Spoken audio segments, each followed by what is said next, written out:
ไปเบิ่งเรื่องนี้พี่น้องหวานเจี๊ยบพ่อใหญ่วุ้นเส้นเนาะเรื่องเล่าวของพ่อใหญ่เสินเจอเจ้าพ่อเงินล้านแหละพี่น้องตอนนี้กัมพูชารวบตัวส่งกับจีน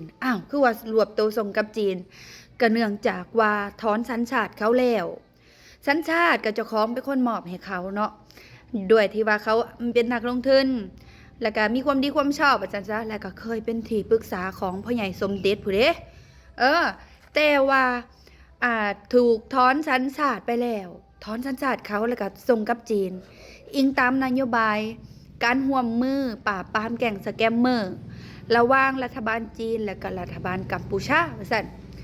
แล้วก็ถอนสัญชาติแล้วส่งไปจีนก็สามารถดำเนินคดีได้ในนามประชาชนจีนพ่อใหญ่เซินเจอแล้วก็เพื่อนชาวจีนของเราอีก2 คนเนาะ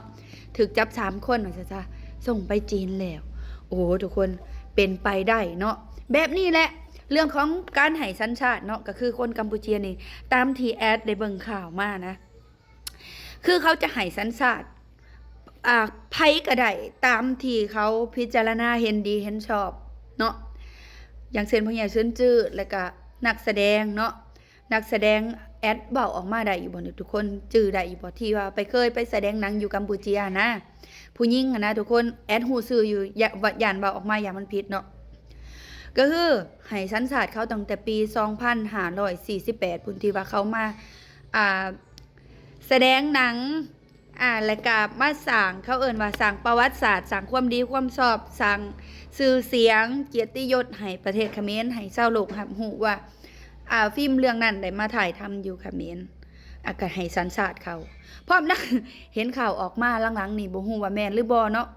ได้ยินว่าทวงบุญคุณอยากให้เขากลับมาอยู่ประเทศเขมรมันสิเป็นไปได้อยู่บ่พี่น้องอยู่ไสก็เรื่องของเขาตัวเนาะสัญชาติก็เจ้าของเป็นผู้มอบให้เขานี่แหละเปรียบเหมือนพ่อใหญ่นี่แหละแล้วก็อีกหลายๆคนที่ทำธุรกรรมอีหยังได้เพราะว่าเขาให้สัญชาติถ้าบ่ให้สัญชาติมันสิถือครองอสังหาบ่ได้ซื้อรถซื้อเฮือนบ่ได้ซื้อที่ดินบ่ได้เพราะว่าเป็นสัญชาติต่างประเทศตามกฎหมายของประเทศนั้นๆเนาะมันเฮ็ดบ่ได้เว้นเสียจากว่าจะมาแต่งงานกับคนในชาตินั้นๆถ้าบ่แต่งงานก็ได้สัญชาติกิตติมศักดิ์ไปมอบสัญชาติให้เขาก็สามารถดำเนินกิจการธุรกิจได้เหมือนกับคนในชาตินี่แหละบ้านข่อยก็มีเด้อทุกคนติดตามกันต่อไปทุกคนบ่เว้าหลายย้ายห่าง